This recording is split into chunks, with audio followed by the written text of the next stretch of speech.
With protesters continuing to fight for police reform and equality, teachers from around the country are looking at ways to keep African-American events past and present that have helped shape today's world.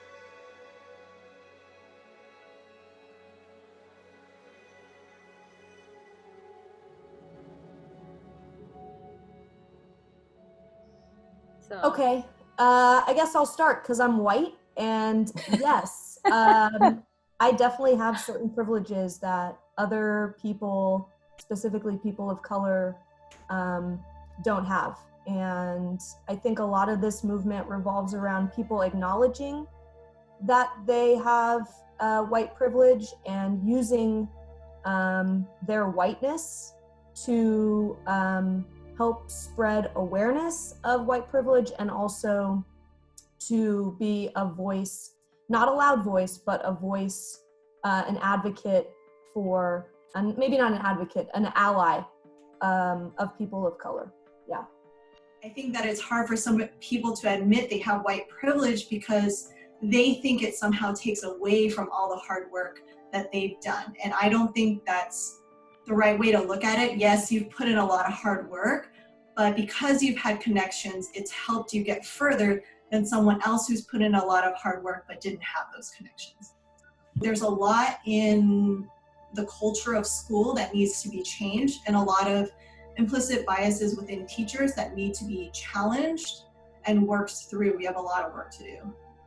And to piggyback off of you, Ms. Kang, I think it's a huge problem. The psychology teacher in me is going to bring up this study in which teachers were told to watch a video clip of students misbehaving.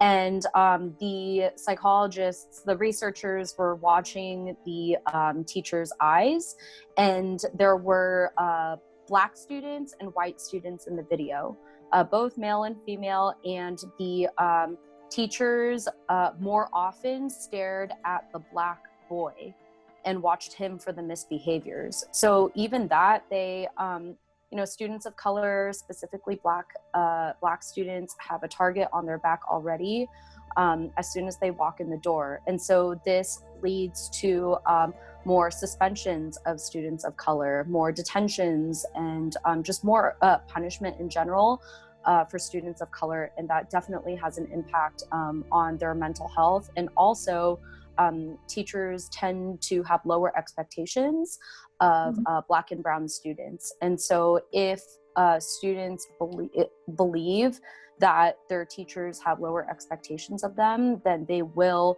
it's a self-fulfilling prophecy. They will not achieve at higher levels because they're simply just not expected to or wanted to.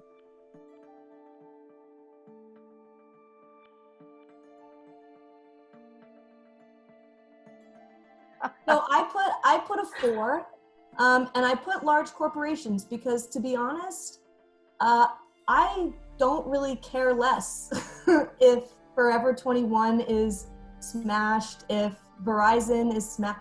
You know, it's very symbolic. It's very symbolic. Large corporations mainly built off the backs of people of color who couldn't move up the ranks because of their skin color.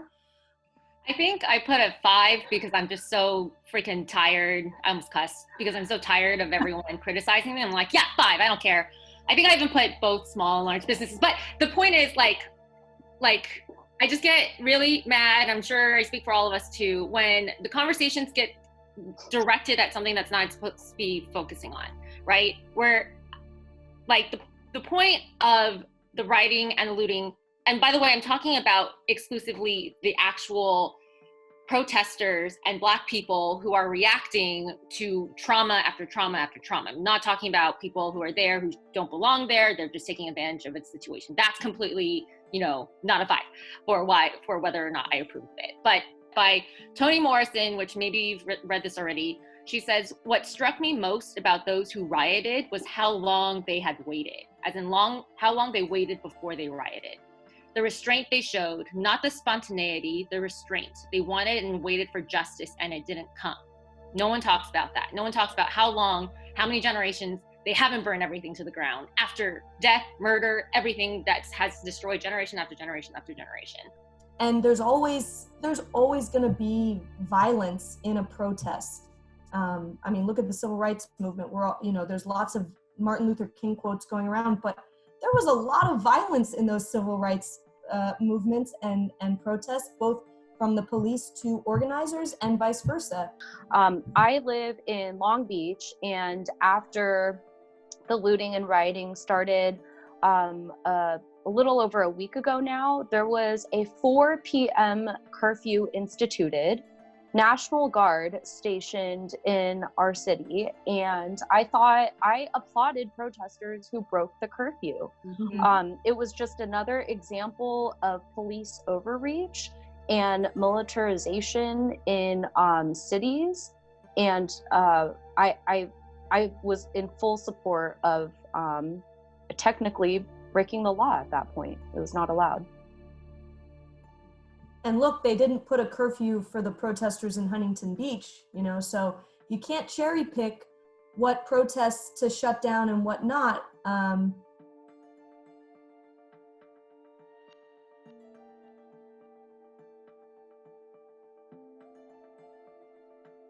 I thought ACAB meant all cops are bad, but I guess I was wrong. No, but it's bastards. It's bastards. Actually, that's one of the biggest misconceptions. When you say, when people say, all cops are bad, it kind of misleads what the actual term means. When people say, bastards, it's talking about the systematic racism embedded into the system. When we're not actually saying all cops are not genuinely, as a person, their characteristics, they may be good people, but they work for a system that is corrupt and racist and stuff like that. So that's kind of where the term comes from. I would say that Chris Rock said it best in his stand-up. Yes. In no other profession, right, where you have a few bad apples, would they continue to participate in that profession. This is where I have a really big issue with people that say Blue Lives Matter, because, and I read this on social media the other day, it's hard to cite sources when you get so many of them all the time, but I definitely just saw it on social media. You could choose to be a cop. You can choose to quit that profession as a form of protest. You can't choose to be Black. As soon as slaves were emancipated in the United States, all of these former slave owners now had to pay for their labor unless they were able to essentially use a felon or a criminal to have free labor again. So it was slavery just masked as something else. It slowly turned into this highly militarized, uniformed organization that resembles the police that we have today. So yeah, if you go back and look at the roots of American policing, it started because we needed a system to round up slaves and to round up Black people. I was just gonna say how problematic police unions are. Because of police unions, when a police officer is involved in a shooting, because of police unions, police are allowed a certain amount of time to consult with one another. 48 hours.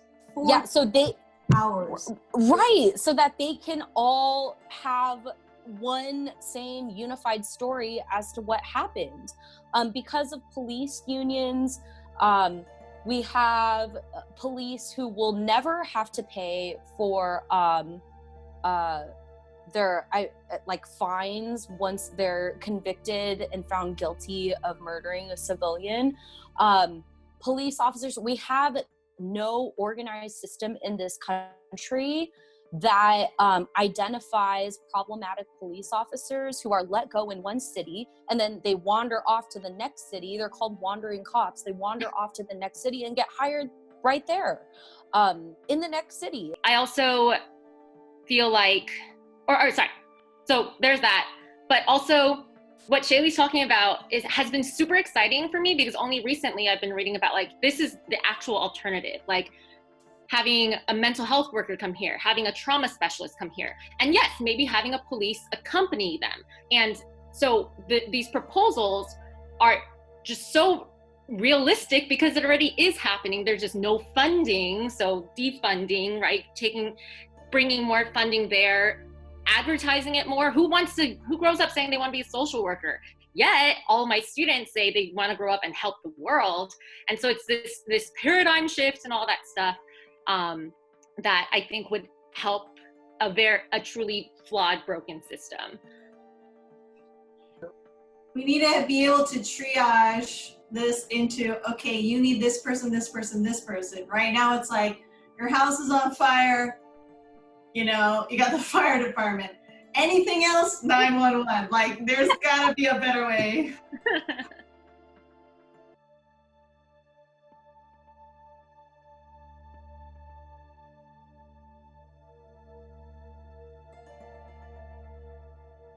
Naturally, okay, a psychology teacher, our minds naturally put people into categories, and we like to reinforce those categories. So the more as educators we can say, hey, actually, not all Black and brown people are thugs, and say like, look at this person, look at this person, let's look at this person, that will help them see a future they may not have seen before. Yeah, I think it comes on levels. Okay, so I think the district has a role to play. I think Portola has a role to play. I think teachers have a role to play, and I think students have a role to play. So district needs to look at their hiring practices, right? What are you doing to make our hiring practices more inclusive of people of color, right? And are you actively doing something?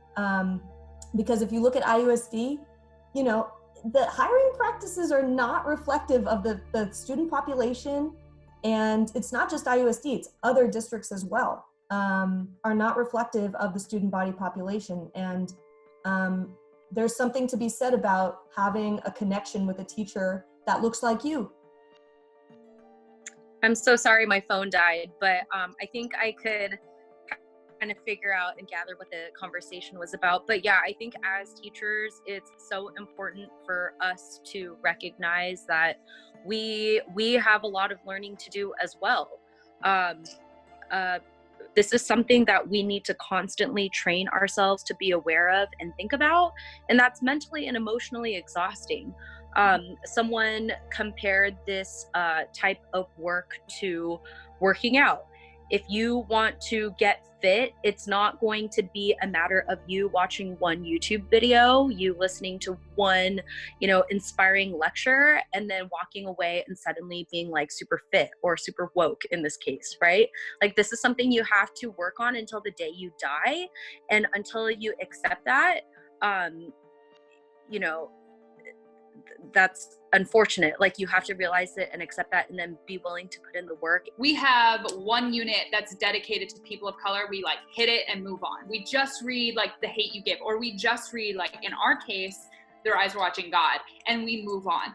But we need to get to a point where we're integrating voices of color, but it needs to be normal. Like, like showing a TED Talk and that's a person of color, or reading a piece of nonfiction that goes into, like, just, it needs to be natural integration. It isn't just like, look at this one, look, we teach voices of color, look at unit 6 called Voices of Color, like, and then move on. And so it needs to be normal and natural to integrate voices of color, as if, not to say it's like just ignoring the fact that they are a person of color, because that's an important conversation, but it isn't like, hey, look at me, I'm integrating voices of color, I'm anti-racist. That's not where we want education to go. We want it to just be woven so deeply into the curriculum that we have to bring attention to it. Yeah, I completely agree with everything. I think that's a great place to wrap up the whole discussion. Thank you guys so much for coming. And based on our discussion and everything, I'm going to leave a link of resources that our group kind of collected. And maybe if you guys want to go onto it, it's just a list of therapy services for minorities and other ways to donate to BLM and stuff like that. So yeah, thank you guys so much for coming. Thank you so much for listening and participating. I hope you all took away something from this conversation. I know that we all definitely did. Hey guys, my name is Shailee Sankhala and I'm the president of Crossroads Initiative. Thank you so much for coming out here and listening and participating in our discussion.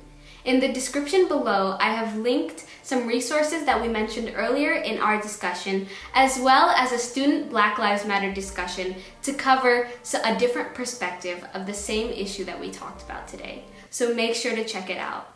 Again, thank you guys so much for coming, and I'll see you next time.